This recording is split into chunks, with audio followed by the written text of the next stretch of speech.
There you go. All right. Please take notice that the Wellfleet Conservation Commission, in accordance with Massachusetts General Law, Chapter 131, Section 40, and the Wellfleet Environmental Protection Bylaw, will hold a public hearing in person in the basement of Town Hall and via Zoom on Wednesday, August 6, 2025. The public hearing will begin at 4, and the business meeting will follow.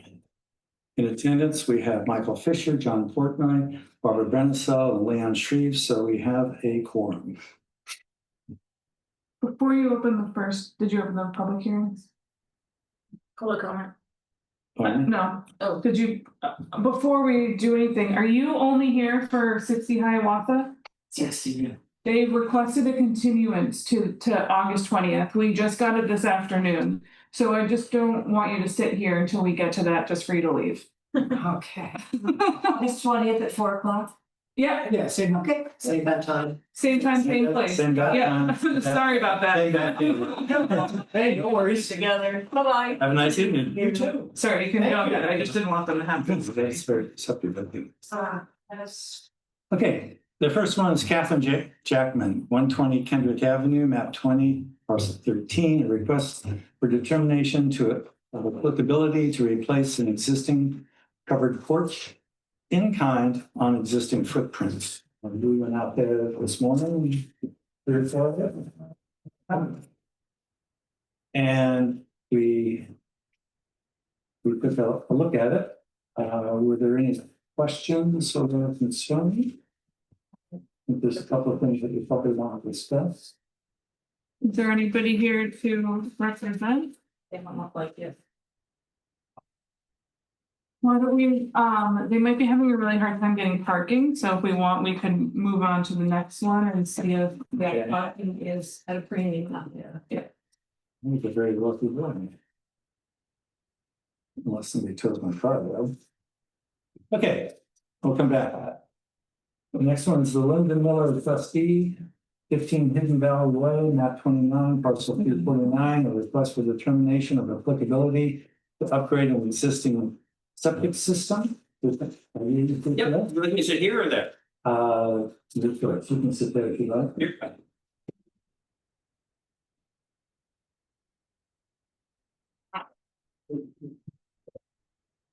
For the record, my name is Jason Ellis, representing Lyndon Miller. So the property is in the process of being transferred. It has an existing old code Title V system in the front yard. And is required to be upgraded to the best available nitrogen reducing technology system via the Board of Health regulations. So what we're doing is we will be abandoning the existing septic tank that's there and then removing the existing leach pit, installing a new 1,500 gallon septic tank, a pump vault, and a Renco Advantex AX20 nitrogen reducing system. 2 new leach chambers that will be pressure dosed. There were a number of variances from the Board of Health that we had to get and receive. And it's a fairly straightforward project. We're just putting it back in the same general location as the existing septic system there. Are there any trees you're going to be getting out of this?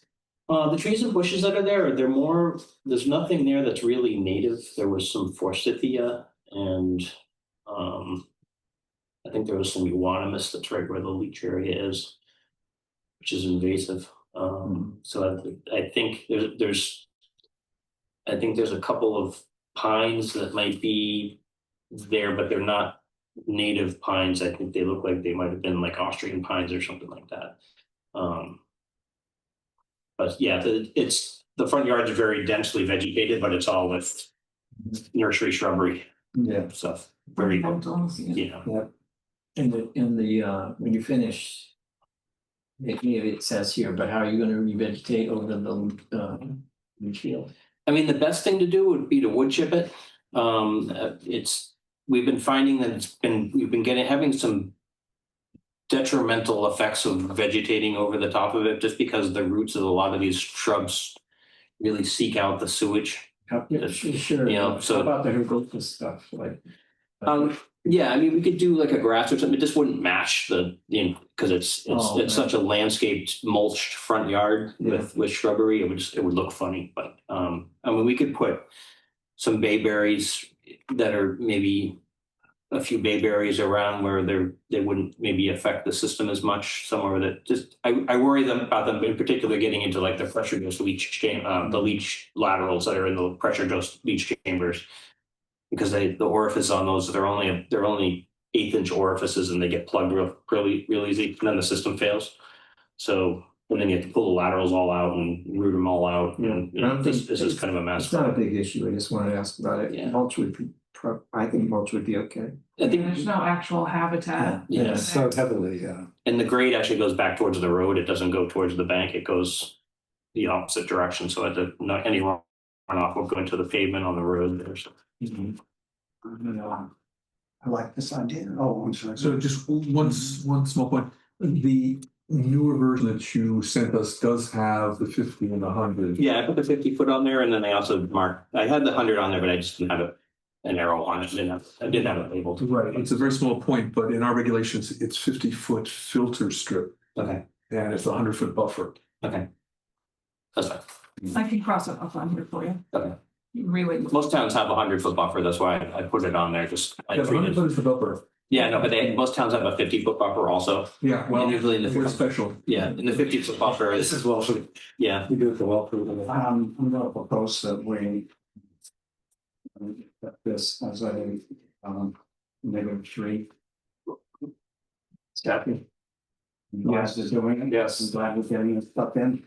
All right. Yes, I think it's- And yes, and yes. Okay. That is good. yeah, that's a good one, being right on the harbor there and everything. Yeah. Okay, the Yeah, next, just, I mean, yeah, we'll have to sign something. she's getting it.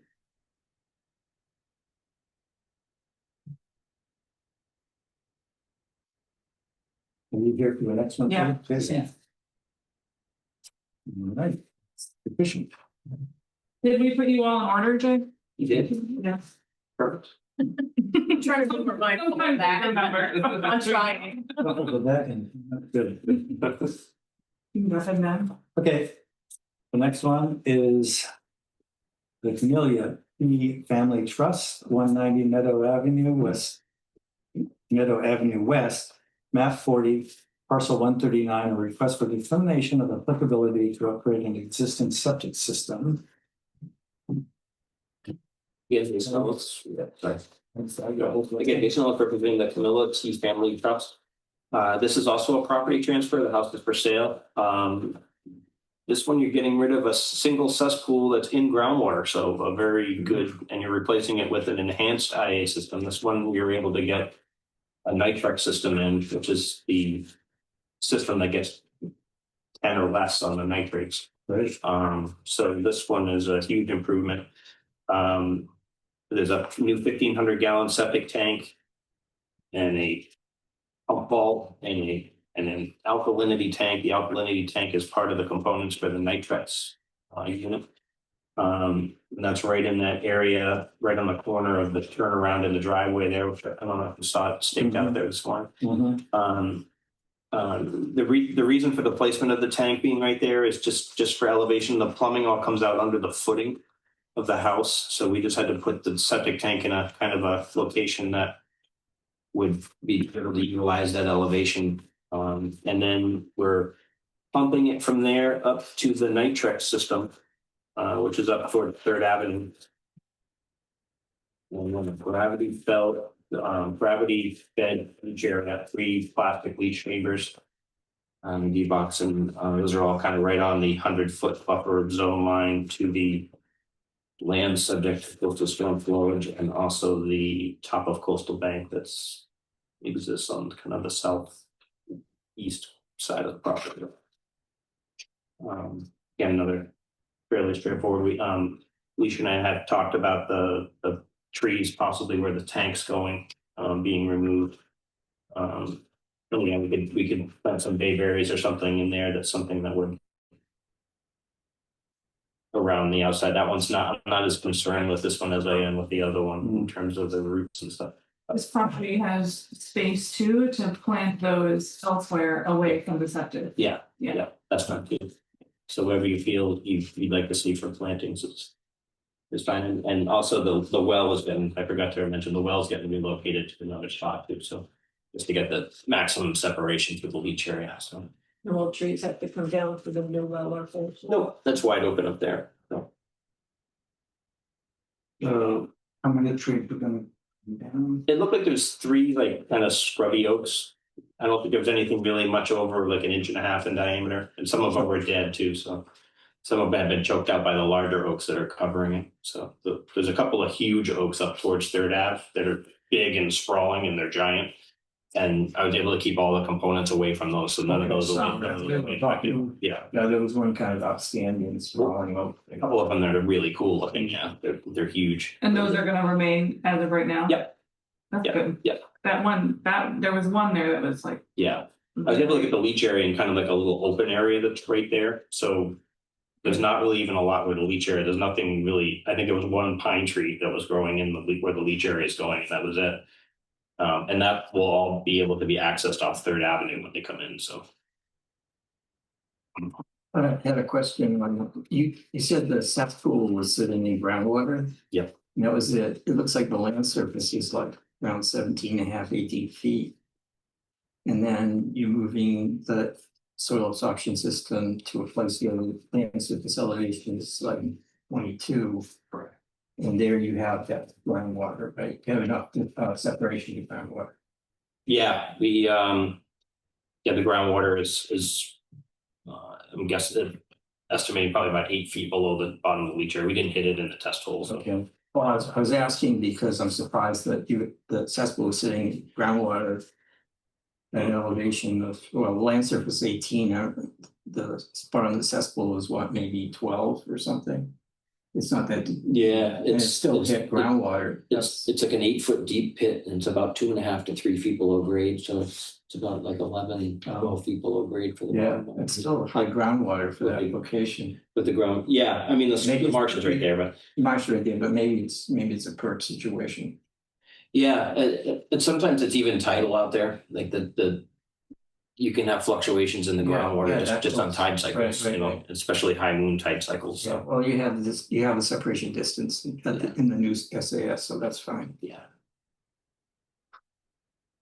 And I propose that we. I have one question Oh. before we, the NHESP determination, I do think you're gonna have to apply. That's fine, we can do that. Did you do that? Yeah, I haven't yet. Most of these septic upgrades, every time in the past we've submitted them, they just come back with a.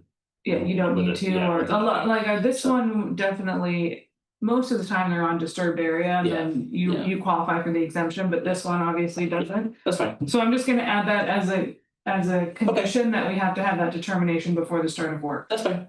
And if they have any conditions, they have to be added. We'll add it, yeah. That is, diamondback terrapin habitat. Yeah.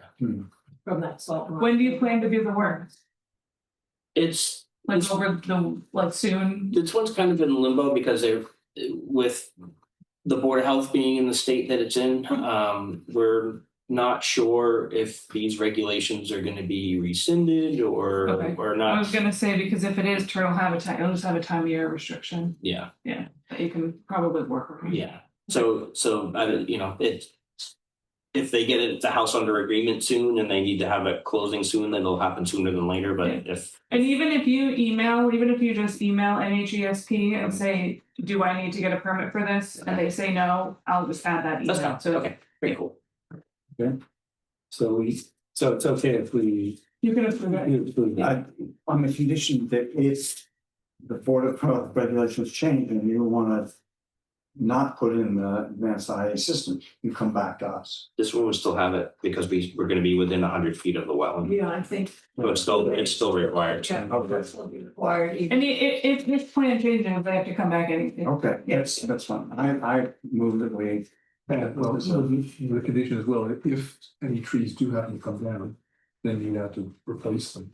That's fine. Right. Yeah, Your motion, is there a second? I'll second. Okay. Michael? Yes. Yes. Yes. Yes, and yes. Okay, Thank you very much. all right.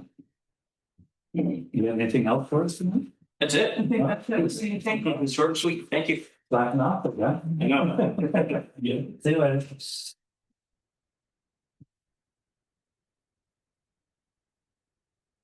This is where, Um, Barbara, this is where we have that dolphin. Okay. Now that was a RDA, so it's a negative. Three. Three. Three. Being some straighten out on that. Oh, okay, the next one, Lisa R. Love, Pipe Handelman, trustee, 60 Hiawatha Road, map 28, parcel 177, SC 077-1680, a notice of intent to demolish the existing dwelling and construct a new single-family home and septic system. They've requested a continuance until August 20th. So I move that we do that. Second. I recuse. Oh, Yeah. that's right, because There- wasn't there something you want to bring up about that? Well, when they come, I can tell them. They just have, the map has the wrong name. It has Conservation Commission as the owner and its Conservation Trust as the Oh, I owner. see. So Okay. when they come, we'll. We'll do that then? Yeah. Okay. So we still have a quorum, so. Yes. Yes. Yes, and yes, thank you, Michael. And when was that, we're doing that until when? August 20th. Okay, the next one is David J. and Carol M. Penfield, 1.4 4th Street, map 40, parcel 108, SC 077-1681. Notice of intent to upgrade the septic system. Is there somebody to represent that? I'm here, I'm David Penfield, and also I believe Mark Duke was going to be. There he is. Yeah, I think there's. Being- Okay.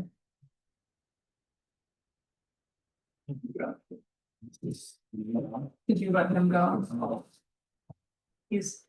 No. He's up, he's just gotta get his bearings, I think. Good afternoon. Can you hear me? Yep. It says the video is disabled by the host. Do I need to turn it on or is it okay to be off? If you can turn it on, please do. Let me see. It says it cannot be started because it is disabled by the host. Really, people are despicable. You can't see her, but she's off camera over here trying to figure it out. We'll just move on. Yeah. Okay. Good afternoon. My name is Mark Dibb, civil engineer with Cape and Islands Engineering, presenting the notice of intent for David and Carol Penfield for their property at 114 4th Street on Lieutenant Island in Wellfleet. I'll just try this one more time. If it's okay, I'd like to share my screen. Is that possible? Should be able to. Yep. Okay.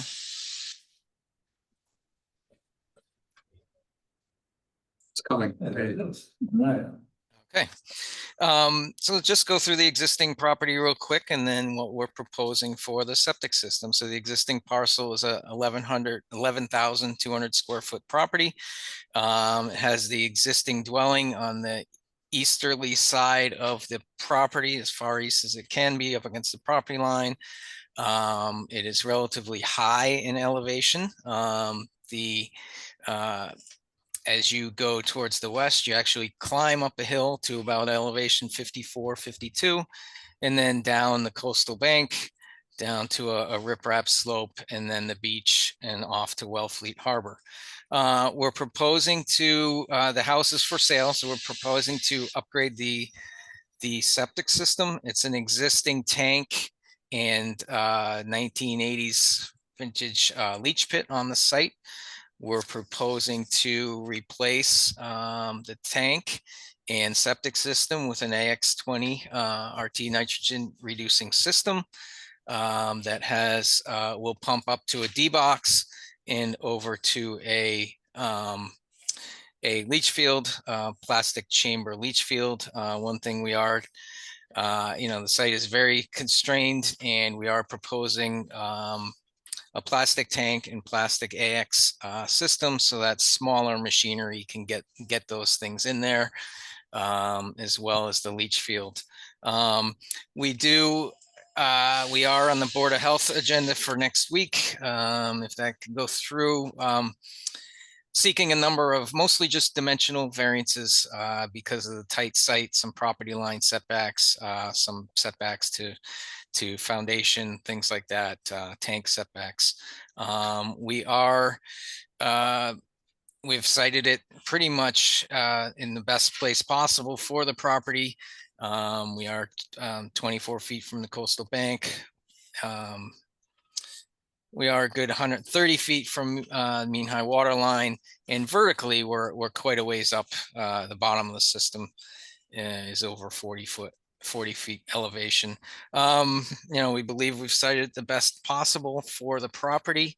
We've added the IA technology. And again, we're trying to use materials that would allow for smaller machinery, that won't need a massive excavator trying to get in there. I think a mini could handle it to keep disturbance to as little as possible. Lastly, we did receive some initial feedback from Leisha on the restoration after the system goes in. I think for this, similar to the discussions you just had, this system, again, we wouldn't want to put any real woody shrubs above it, but I think a mixture of a beach grass and potentially seaside goldenrod above this system would be okay.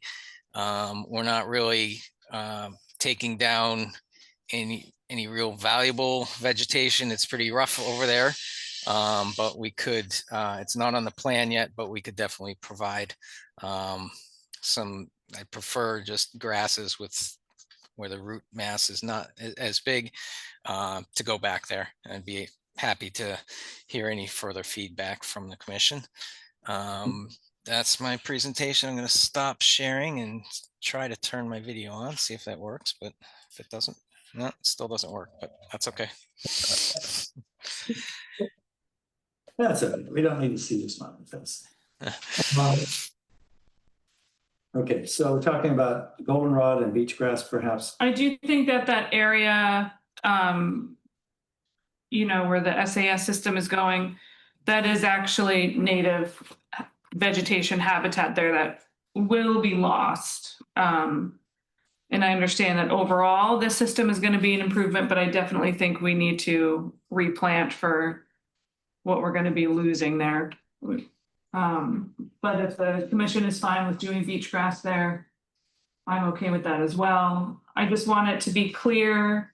Even if I just get a letter from you, Matt, or an email stating that, on page 5, section 4.2, where you say it's going back as lawn, if you just say that was an error and no lawn will be going back there, so I can add it to the file.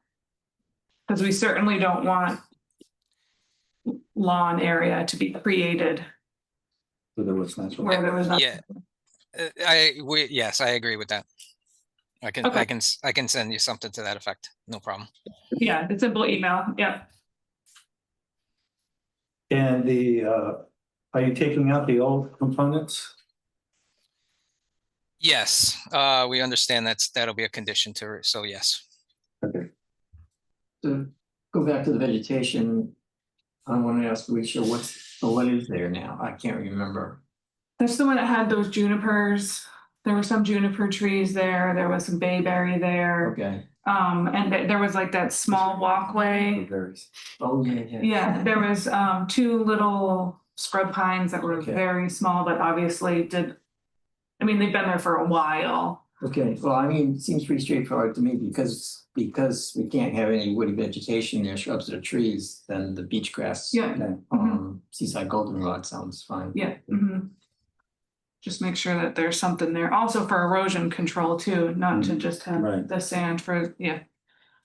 Exactamo. Is there a motion? I will entertain a motion. We are conditioning no fertilizer. Herbicides or pesticides. Yeah, they're not using it on the site currently. Okay, the problem is they're probably selling this property. Yeah. So I think we need it in the record. Yeah. Not that the new owner will pay attention, but. So all 4 of these. Also, before we vote, I wanted to ask about the condition number 3. Maybe this is Is this standard and it's appeared many times before? We are adding it now, and we all talked about this a while ago when I first started, Yeah. but we're adding it now to any septic systems on a coastal bank. Because of what's happened in the past, particularly like on the ocean side or even on over by the gut, I've witnessed. where they abandon the house Yeah. and then they just empty the septic Yeah. and then And it appears. and then it's on the beach. So Okay. now, regardless if this dwelling if erosion takes this dwelling, they can't just abandon the septic. They have to remove it. I understand the substance. My Okay. question has to do with, well, I don't know, maybe it makes sense, but it says the first sentence seems to be contradictory to the second sentence, because if all abandoned septic components must be removed, I mean, that assumes it's going to happen now or soon as part of this project. Why do we need the condition? This condition shall remain in perpetuity. All septic, this is for current, This is- any septic component, so like these, not the current one that's there right now, this one that's going in, if it ever becomes abandoned, has to be removed. Oh, that's- Any septic components, like let's say they switch this over to a tight tank for whatever reason, they're gonna have to remove this septic. Okay, that makes sense. Because anything on a eroding coastal bank is, this one has a lot of protection, but if we keep it consistent, and that way every septic on a coastal bank is gonna have that condition. We don't want to build cat out of them. Yes, we're protecting ourselves But I 10, understand. 15 years from now. I read that first sentence and thought, It would have So I been, asked the it would have question. been, I wouldn't have been confused if it just said all abandoned septic components must be removed in perpetuity and shall not be released by certificate of compliance. If it weren't one sentence, Oh, but I think it's a matter of taste. I think that's I just hit a easy, period that's and just stopped reading. easy for me, because then I can just copy and paste the shall remain in perpetuity, Yeah. and I don't have to, you know, Something that put me- that's fine. I can change it if you want. have it. So I recommend we issue it's -3. No, this is an NOI, You know what? Okay. so to approve the NOI with the suggested condition. I recommend we approve the NOI and suggested conditions. Second, Michael. Hey, Michael, hands up. Yes. Yes. Yes. And yes. Okay. Thank you. Mark? Thank Have a good day. Thank you. All right, the next one is. Let's have you sign this for you. Yes, dear. And I'll get it off to my spot. This is not an assembly line.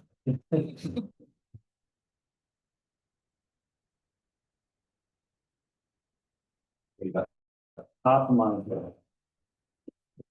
Okay, so this one we. All right, the next one is the United States National Park Service, Cape Cod National Seashore, culvert under Cape Cod Trail map 42, parcel 602, SC 077-1682. Notice of intent to replace the culvert. And I understand that there's a bit more than just replacing the culvert, right? There. I think it's a bit less than replacing. It's not replacement of the color, it's removing this weir, spillway that impounds water. So that'll result with this artificially created pond Draining, so it'll be back to a natural fresh brook stream, Okay, well, except for the culvert. right. How far, I mean, Is there somebody here to represent it? Yeah. Jim Sanders, I just made the. Promoted into panelist, I don't know what happened. There you go. There you go.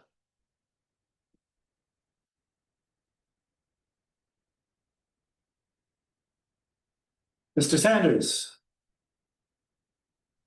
Yes. Can you hear me? Yes, we can. All right. So actually, Lori Benoit is going to be being the primary presenter. She's our contractor from Stantec. So I see that she just has her hand up here too. I think I should probably let her take the lead since she's been doing most of the legwork for this, but I'm happy to address any questions once she's done. Okay, great. Lori, you got it. Hi, good afternoon. Lori Benoit with Stantec. Can you hear me? Yes, you can. Great.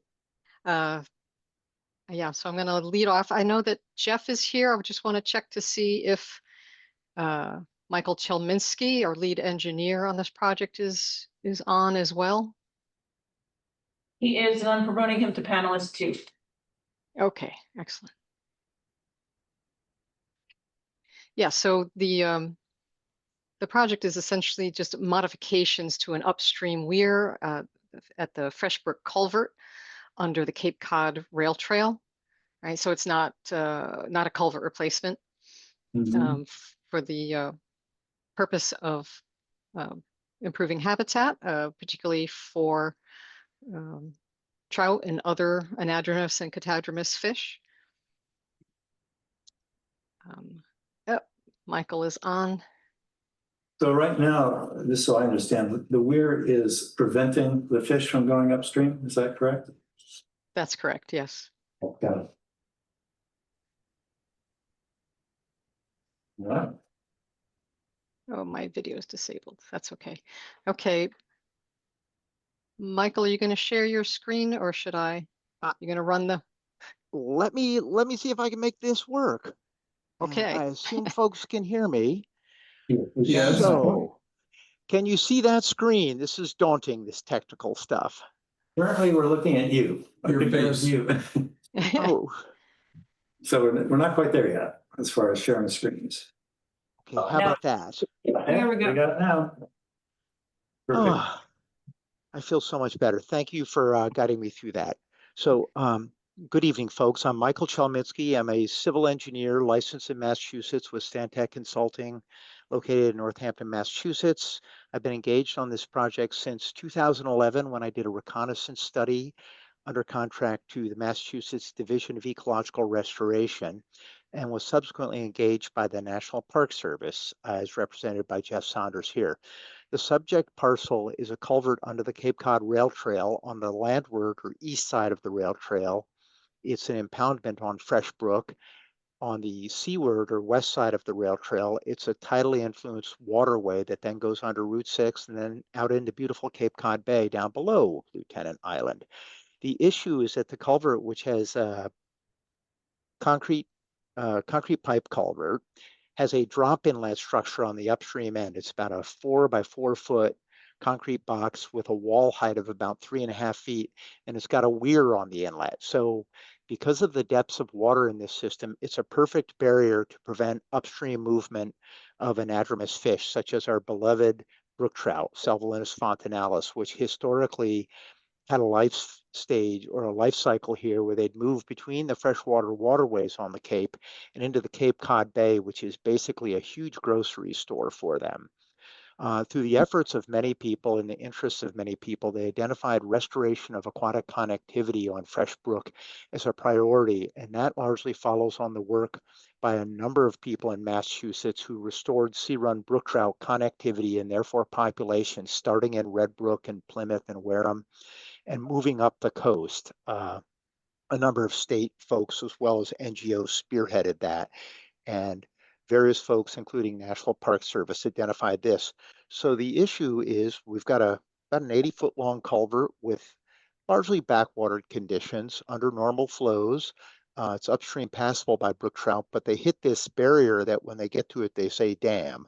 And the idea, because it would be extremely expensive to put in a proper culvert at this site, which would meet the Massachusetts and river and stream crossing standards, is to cut out the dam in this system, because functionally the drop inlet structure acts as a dam. It's a perfect barrier.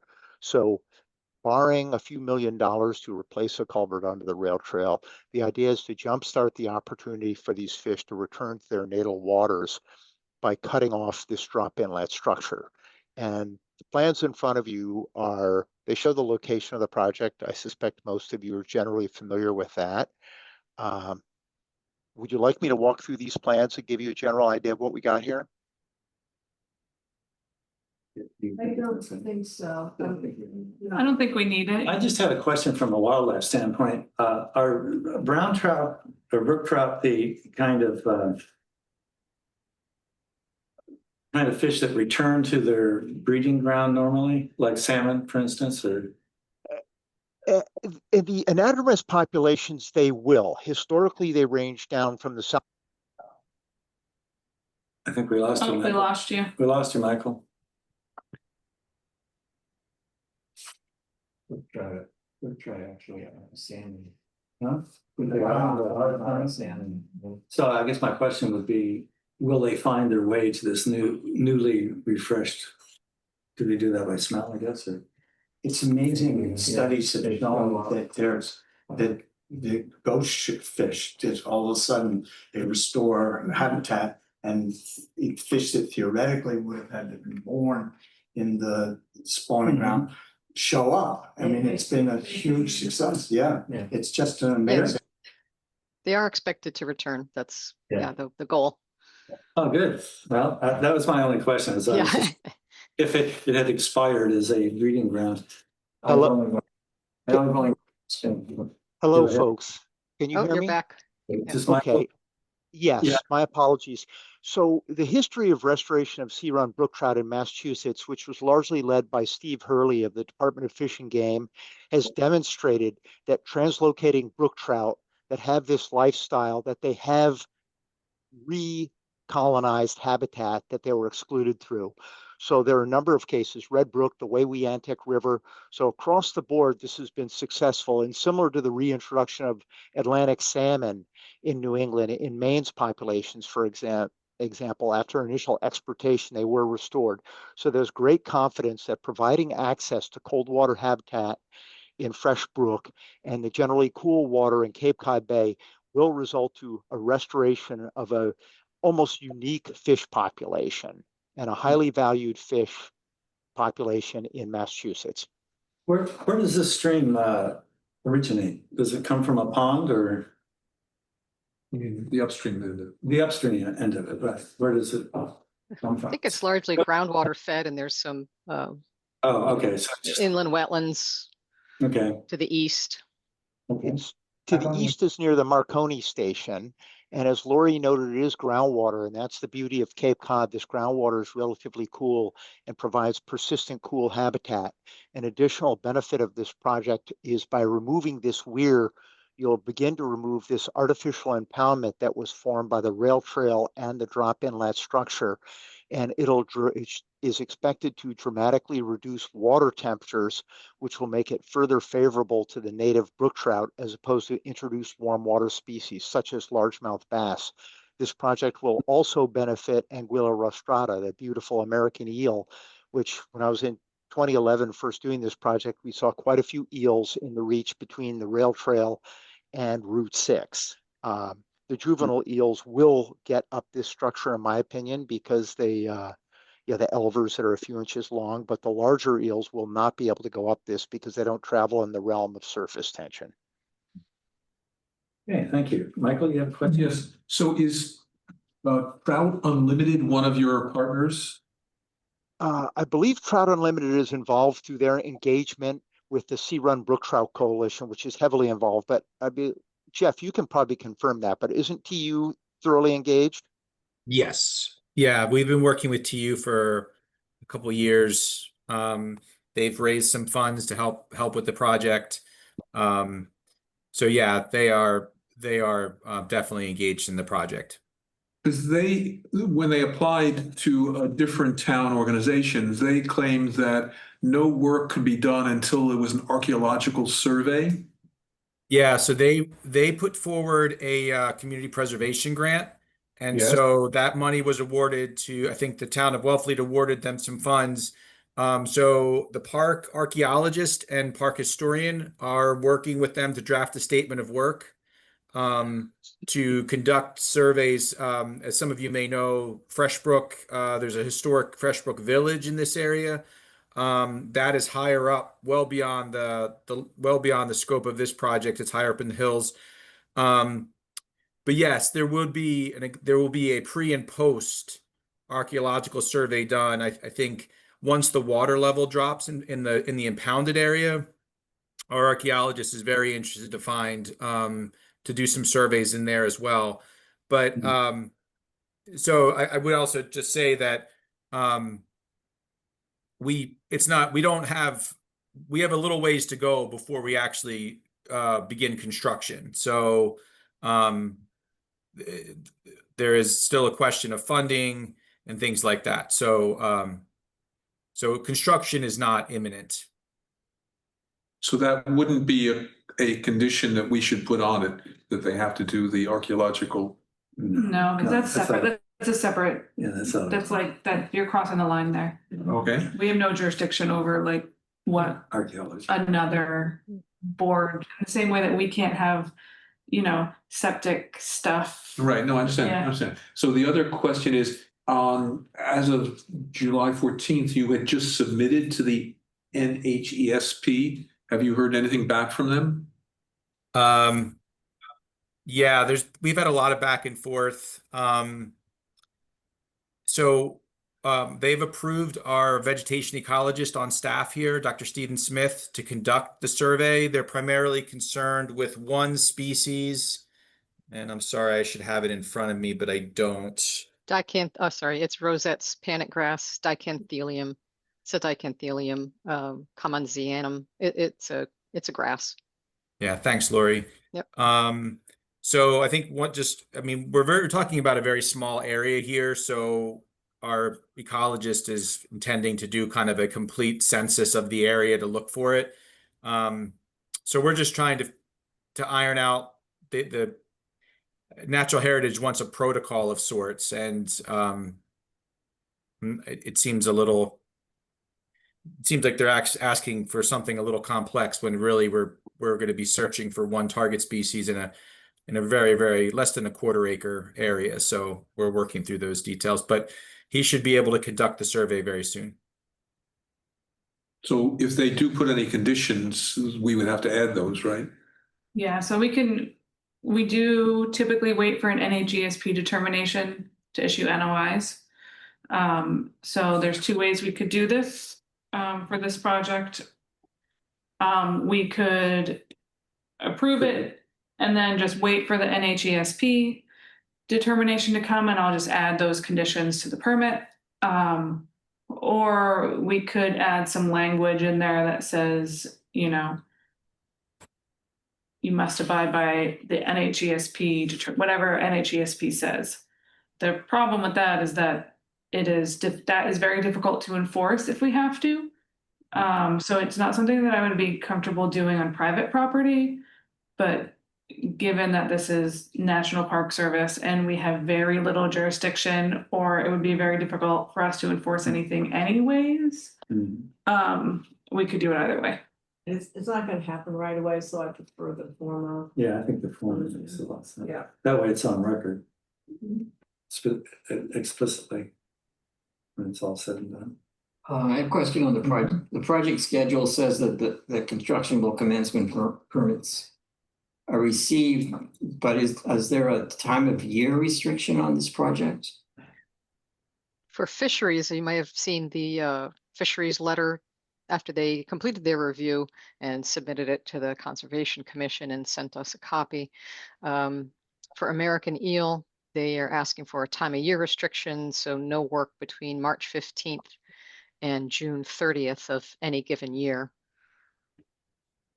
Okay. And the other thing that's not an official question. I'm just interested, when you talked about brook trout return, is the state planning on reintroduction? No, it's That's our supposed- understanding. I'm sorry, Lori, go ahead. No, you go, Jeff.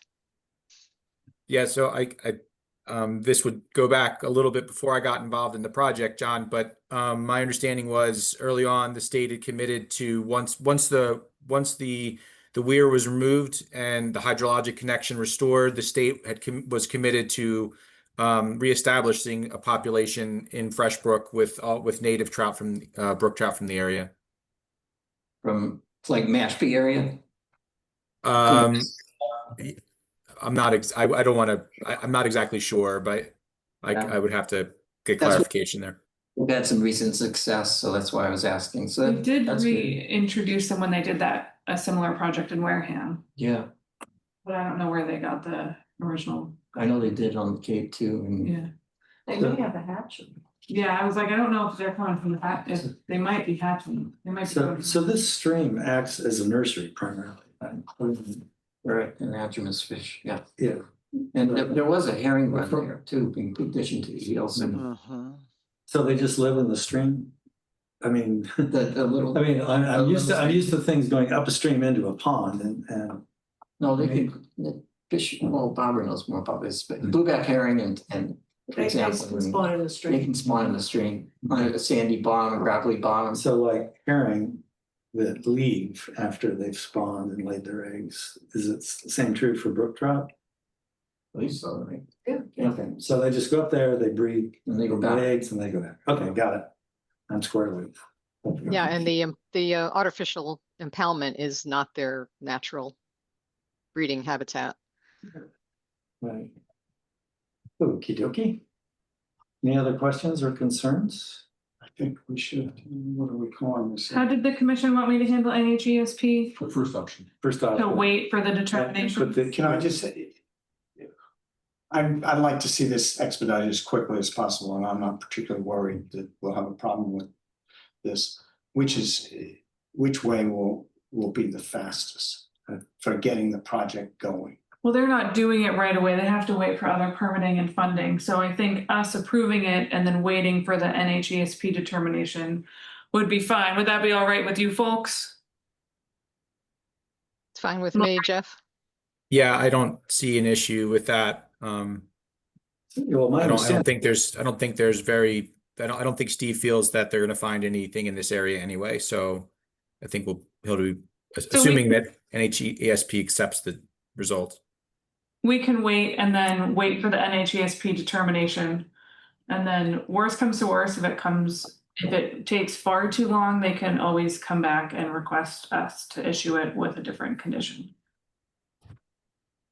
because my understanding of the two decisions, one was we take the NHESP requirements and put them explicitly in our conditions, I mean, the or we language would would do be it dicey. indirect and just point to them saying, Yeah, doing it the second way where we say, hey, we don't have the NHESP determination yet. Any conditions from that determination have to be added to this. right, It's then wouldn't appear as- impossible for us to enforce that in the future. okay, so it really doesn't matter.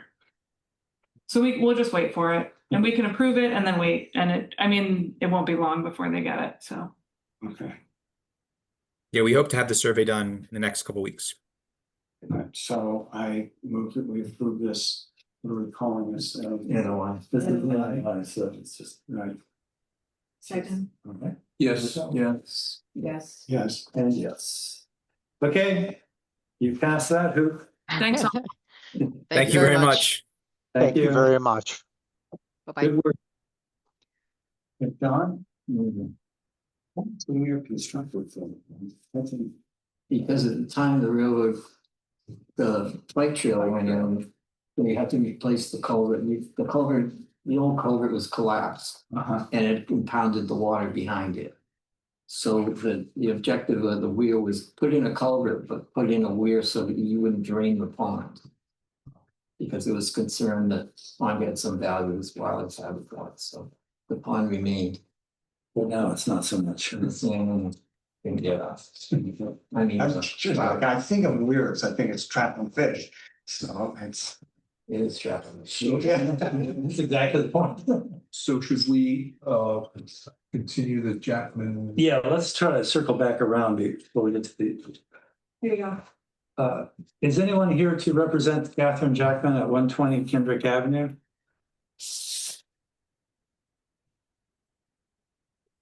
Anybody showing up there? No. Okay.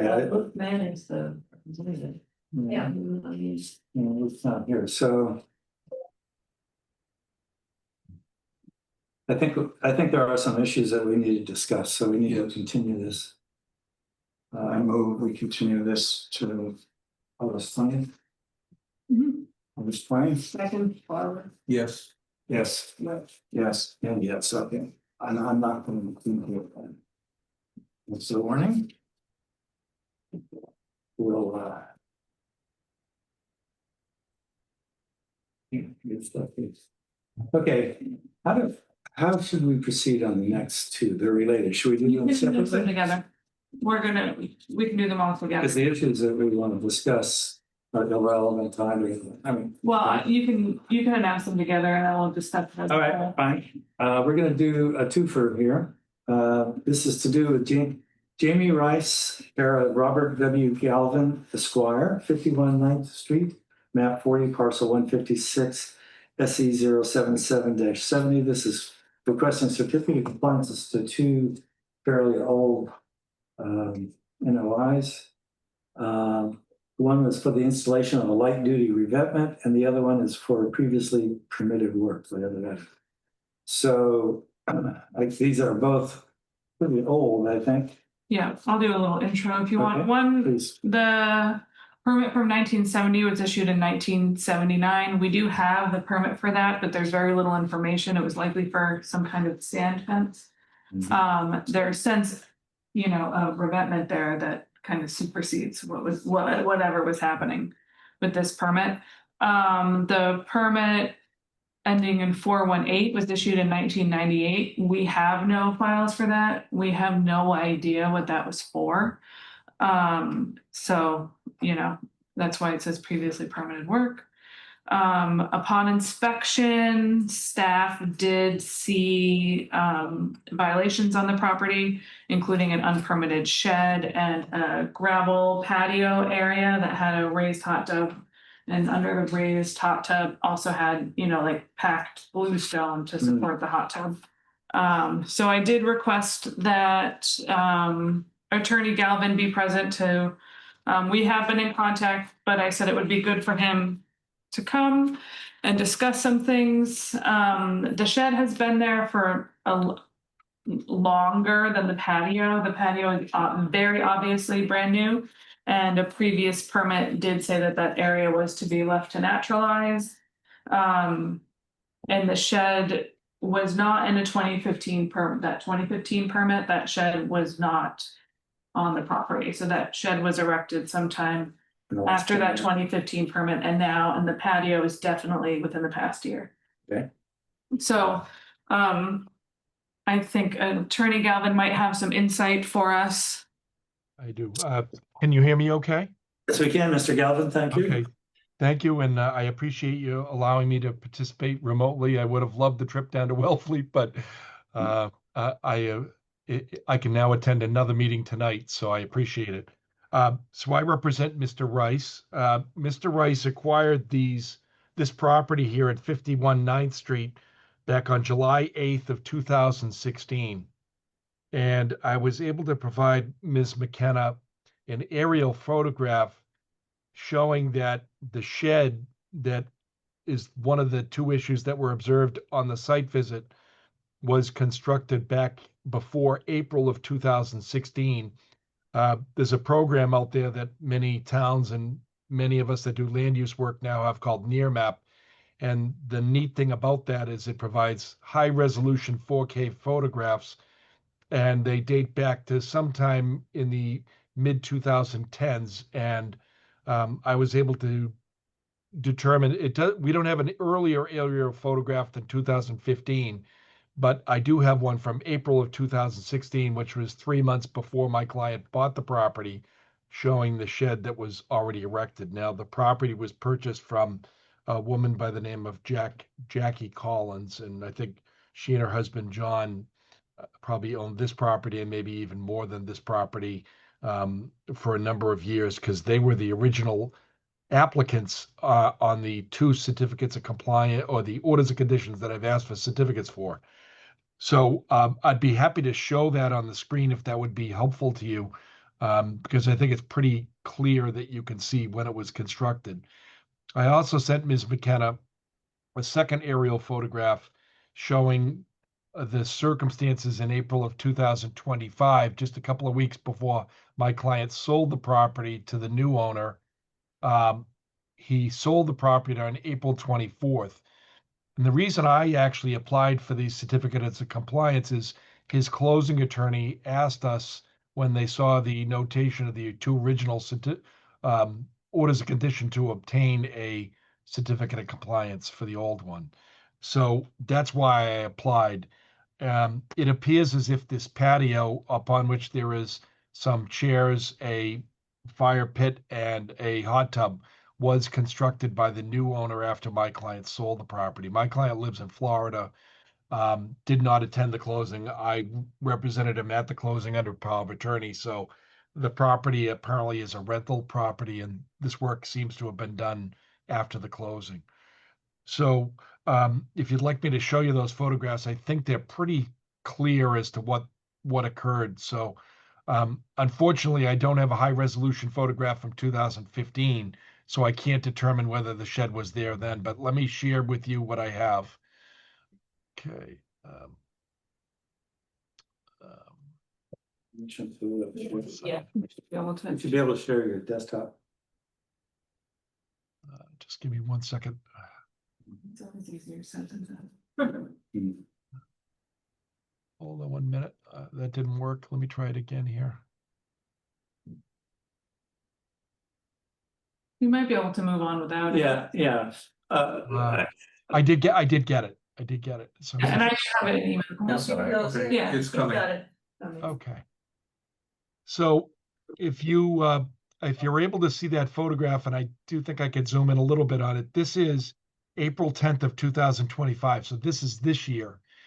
The patio is, if you can see my cursor, is located in the area that's naturalized in this area here, and then the shed is located under these evergreen trees or pine trees.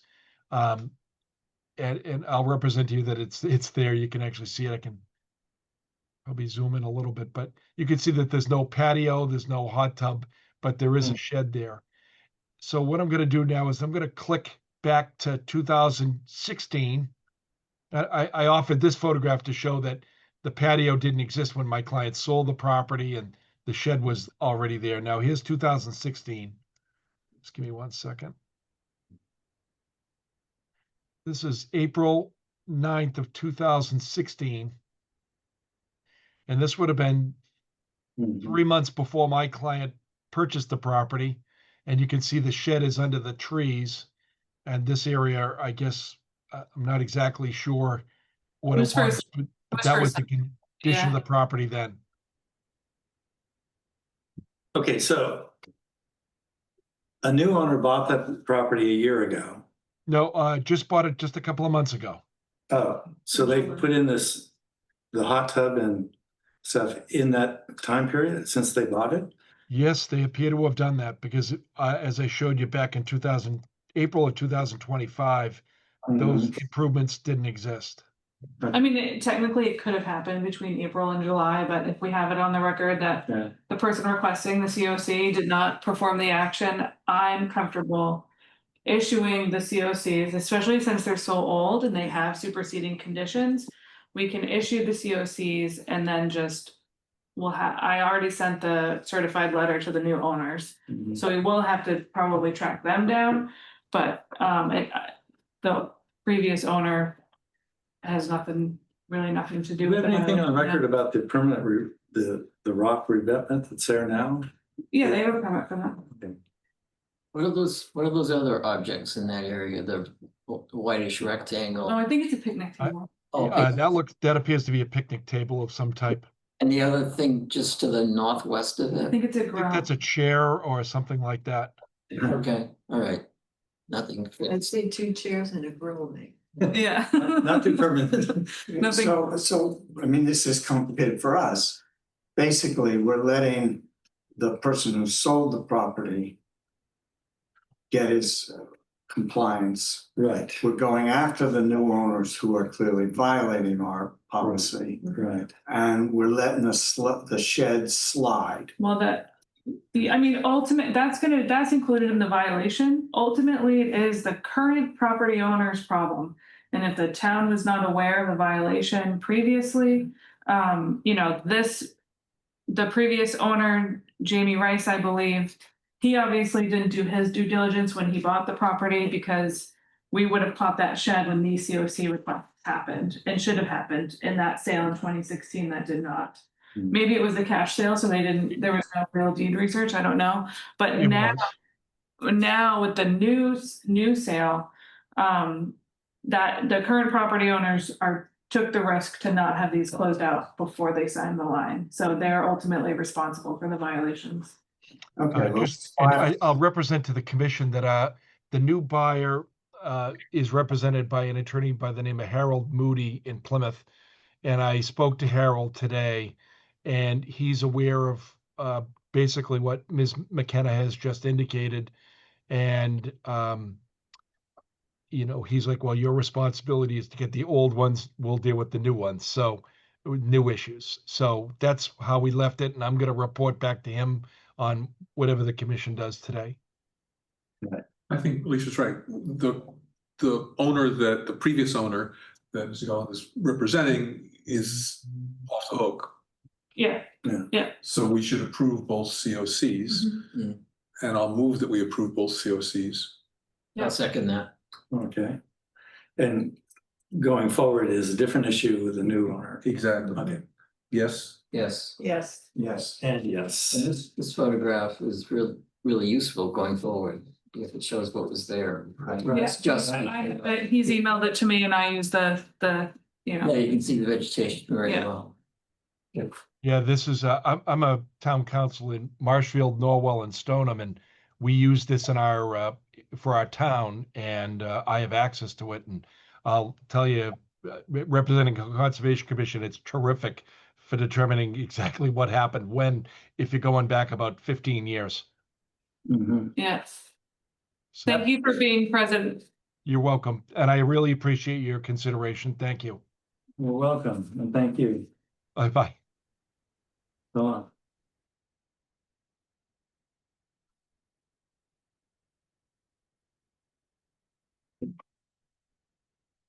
Okay, that's the last of our hearings for the evening, so. Well, somebody came in. Somebody came in? These two. I Okay. just wanted to respect that. Okay, we're doing both, right? Yes. So I move that we close the public hearings. Public hearing. Second, Michael, yes. yes. Yes. Yes, okay, yes. Okay, we'll now have the business meeting. During this meeting, I don't want to have any public comment. We're just, Raise the second thing. there will be no public comment taken during the business meeting. And the first subject is, pardon? Oh, in attendance, we have Michael Fisher, John Portnoy, Barbara Bensell, John Cumbler, and Leon Shrew. So we have a form. The first one is JOs. Do we have any? We don't have any JOs. I don't know what's happening. All right. It's making me nervous. They're just getting stored someplace. Yeah, they're waiting the big when I thought. Yeah.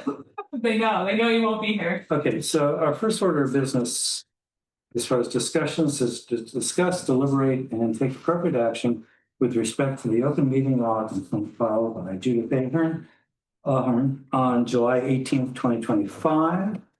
I want to first make sure that we've all received copies of the complaint previously. Okay. So, and as chair, I want to acknowledge the commissioners of the open meeting law complaint submitted by Ms. Judith Ahern on July 18th, 2025, and that we each have received a copy of the complaint prior to the meeting, so we had a chance to look at it. I think going forward, I'm just going to summarize what was in the complaint rather than reading the council's discussion of it. But basically, the complaint concerns the meeting agenda posted up by the commission's June 18th, 2025 meeting, specifically the agenda item under mail discussion, which reads, Shellfish Department request for a letter of support for culture permitting. The complaint appears to allege that the meeting notice did not describe the anticipated topic of discussion with a sufficient specificity to enable a reasonable member of the public to be able to understand the anticipated nature of the discussion of the public body. Specifically, the complaint appears to allege that the meeting notice is insufficient in in violation of the open meeting law because it did not notify the public that the Shellfish Constable would be giving an informal presentation as part of the discussion, and that the Shellfish Department was specifically seeking a letter of support for an expansion of the culturing committee. And I think it's the expansion that is the one of the common things. So to cut to the chase, Dean, rather than reading all the legal ramifications that are in it's right here, right? Rather than reading the discussion, I'll just read a summary. The town council has prepared a draft response, which I will summarize now. The commission's response is that no violation of the open meeting law occurred because the meeting notice for the June 18th, 2025 contained a sufficiently specific description of the discussion topics that a reasonable member of the public could read the notice and know the essential facts about the anticipated topic. The response further states that the meeting notice, Shellfish Department request for letter of support for culturing permitting, describes the topic of discussion with sufficient specificity to satisfy the requirements for the open meeting law. The commission further responds that the open meeting law does not require that the commission specify that a letter of support requested was a letter in support of the expansion of culturing permitting. Finally, the commission further responds that the open meeting law does not require the commission to specify in its meeting notice that the discussion will include an informal presentation. So that's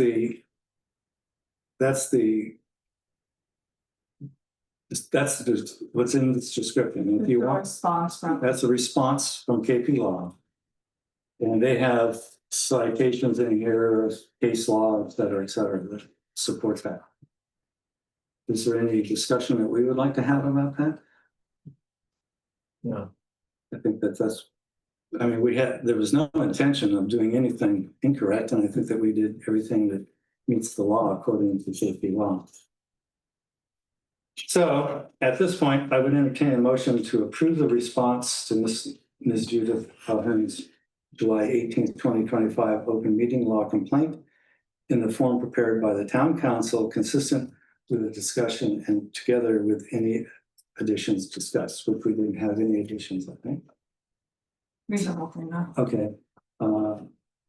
And to approve, all right, so blah, blah, blah. All right, and to delegate the chair other than a member of the authority. To delegate to the authority to work with the town council to finalize the response and to authorize town council to finalize the response of the complaint and submit the response to the complainant and the Division of Open Government. Is that the motion? Yes, I mean, you say so moved. So moved. Yes, I had a hard time even reading, let alone understanding. Second. Okay, how do you vote? Yes. Yes. So we're basically saying that we agree and that we don't have anything that we want to add to KP Law's decision on this. And that we're willing to go back to the state with this as our position. Okay? Yeah. Okay. So now we should discuss and deliberate and take appropriate action regarding whether to endorse that letter of support for the Shellfish Department's effort to expand the culture in the town of Wellfleet. Now, we agreed and I directed the agent at that meeting to go ahead and do a letter. She has since done a letter. And so it's up to, unless we have a difference of opinion since then, what's in the letter is that we agree with the concept. This isn't a specific permission to do any given area. It's conceptually, we're okay with that. And that's what the letter says. So I move that we approve that letter. Second, Michael. Yes. Yes. Yes. Yes. And yes. Okay, so that closes out that issue. And finally, we have, yes, we still have 2 minutes to approve. I think we can actually have a quorum for. Hooray, Right? June 4th. For June 4th, June 4th, right? because was John here then? No, John wasn't, But we were. Yeah. Okay. I move that we approve the minutes for June 4th. second, Michael. Okay, and go with that. You want to have any comments? What? No, we already went over that. We already went over. We went all over it. But then we realized that we didn't have a quorum. To, The minutes that you have Yes. now that I resubmitted to you guys had the The changes. changes that were suggested. So then I vote yes. okay. Yes. Was I there? Yes. I think I missed the Yes. July 16th. Well, maybe we have John, hopefully we have John. I think we have a quorum for the 4th, but it would Yes, be good. we just voted 4 of It's these. just so you guys know that the culture's for propagation, not, you know. We're not taking We're not taking- payment now, but Well, when I'm the just permitting saying- comes through and there's Yeah, no public hearing, opportunity. you're I'm welcome to just comment saying- then. You know, a member of the public's asking you guys to be a little more engaged with the public and your behavior We is can move on. atrocious. June. And Okay. what we're gonna have is like another wastewater issue where nobody heard about it until it happened. So thanks to all of you.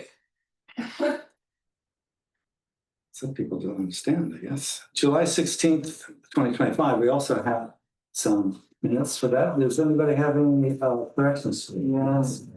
All right. Everybody else wants to. Bob's not here, so you know. I dodged another bullet. Let's see. Second page.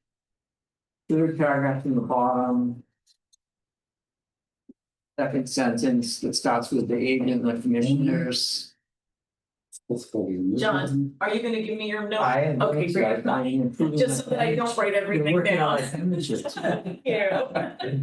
Creating the commissioners, it says specify the removing the in-ground, you know, it's a The removing. syntax error there, so I just have a rewording of that. The commissioners require removal of the in-ground irrigation system and replacement with an above-ground system. Mhm. Let's see, the page, this third page, under classic.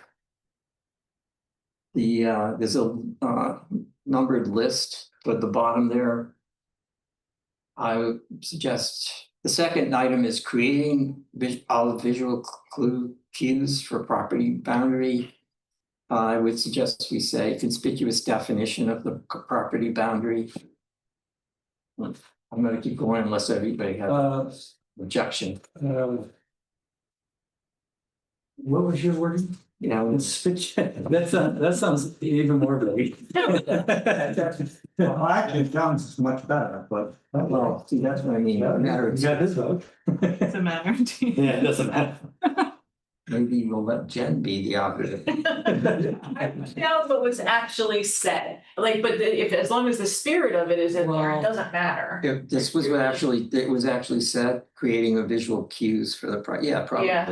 it probably was. It was, but honestly, as long as it captures the spirit, it doesn't matter to me. And if it's more accurate to say it that way, it's not, Well, that's yeah, not I mean, it's just inappropriate. like, it's what was said might not be clear to somebody Yeah. in the future, Yeah. what was meant. Absolutely.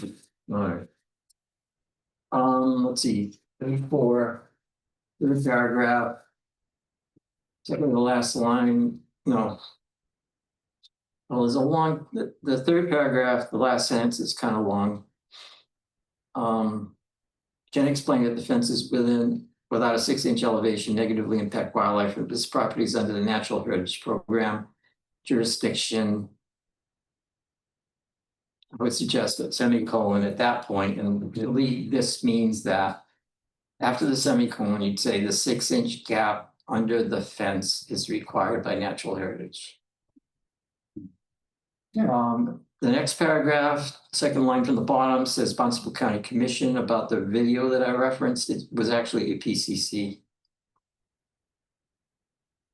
The And- video about, Yes, Cape Cod. that's an APCC program. Right, yeah, Cape Cod line. And then the next paragraph, just delete the first line of that, the line that starts with McKenna suggested. To the end of the line, delete 2. It's not needed there. It's obviously a typo. But who's in? It says, Anna suggested that the best course of action would be for her to revisit the property. yeah, there's an and to extra dedicate- two in there. And then on the next page, page 5, misspelled, Stewart is misspelled. And Geez, got a Bob. You got a Bob replacement. Right. Great. Thank you, Does John. it kill you when you read my site summary? Okay, because a lot of times don't really do much grammar check. well, there are some typos, but I ignore them. Okay. I just gotta let you know. It's just Jen and I. When I do those pieces for the Independent and run by John, and I get not just science help, but editorial help. Yeah. I love it. I love it. Well, I can't just leave it, you know? Well, this time, the one I did on the I know bonds, why. I put your name at the bottom as thank you to John Portman for. So I move that did we approve this yet? No, you have to. I move that we approve the minutes of July 16th. With as edits. I think we ought to drag this out. Second, Yes. yes. Yes. Yes, and yes, okay. So everybody, not Barbara. Barbara didn't. So at this point, I move that we adjourn the business meeting. Second, Michael. Yes. Yes. Yes. Yes. And yes. Is everybody gonna be here on the 20th besides, Not enough. I will. you may or may not be here? I will make it a point to be here. I'll do what I did today and give the kids. Yes. Well, if you can't be here, if you can't be here, just let me know. Are you allowed to walk? I'll bring you. Give them Really crayon. You're gonna have crayons. Yeah, bring an iPad. Put on the- Okay, so we should hang on to this. Yeah, hang on to 69 Waltham and 120 Kendrick. Recycling. I was gonna recycle, yeah. Recycle that. 120. Is that turned off now? I'm doing it. And make sure you keep 120